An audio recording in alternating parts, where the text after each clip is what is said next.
where we're able to create these rich, immersive communities of learning. And certainly as the Open University, where we train all of our students at a distance, we believe very strongly that we need to continue to innovate and invest in research and scholarship and really be at the vanguard of making sure that the power of technology to create these new powerful learning communities is evolved and adapted every step of the way. I also believe, though, that one of the roles that technology can play is to break down the barriers between informal and formal learning. And one of the things I talk to policymakers a lot about is the fact that higher education has got to focus on removing artificial barriers. And there's all sorts of types of barriers. There's funding barriers, there's articulation barriers, where we look to break down some of the barriers between secondary education and further education and higher education. And quite honestly, we should just be celebrating every individual's desire and investment to get access to a quality higher education experience of any type, because it's fast becoming a necessity in this world of ours to be able to have a post-secondary education, and we need to break down as many of those barriers as we possibly can.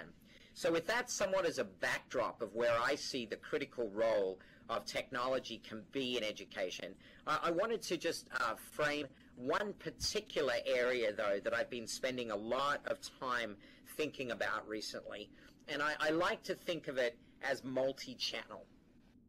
And when I talk about and describe multi-channel, it's really saying we've got to all start thinking about our ability to distribute rich and engaging and meaningful high-quality education through a plethora of channels so that we can get as much access to those experiences as we possibly can. And of course, the Open University knows a lot about that, because our roots, our genesis, as I've already mentioned, was working with the BBC to really be able to bring people access to our education in the early days through broadcast television, where we take our lectures and we would televise them.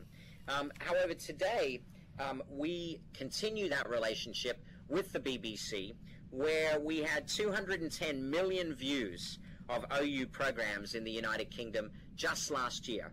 It was 210 million people that were able to access the rich, high-quality educational programming that we co-invest with the BBC, and some of the titles will be very familiar to you that you see on the screen here behind me. And working with the BBC internationally, in excess of 1 billion events where someone sat down and watched or listened to an OU program took place last year as well. So if we stop and think about that for a moment, the Open University is incredibly proud of the fact that we have over 220,000 enrolled students in our courses today. We've had over 2 million come through our courses in the 40 years of our existence. But in the last year, working with one channel alone with the BBC, we had 210 million views of our programs in the UK, and we had over 1 billion events. And if you think about that from a reach perspective, it's a wonderful example of one of the channels that we're using to open up and get people access to technology. You know, the work that we're doing today with Second Life is another fantastic example, you know, in the ways that enable us to work with students in activities that might be difficult, dangerous, or expensive, or quite frankly, even impossible elsewhere. The opportunities are there for all areas of education in Second Life, as well as, which I think is, you know, an extraordinary example of these communities that I talk about, is that we're able to also create these rich social and exploration spaces in the work that we're doing with Second Life as well. And I'm a firm believer that it's all about blending people's digital work style with their digital lifestyle. It's about meeting them in these digital environments that are normally part of their days, and being able to bring some of that informal learning to the formal learning. And again, Second Life is a fantastic example of that. If you look at the work that we've done with iTunes, through iTunes University, where we now have 230 hours of content, and about 2 weeks ago we crossed our 10 millionth download of iTunes University content in 18 months.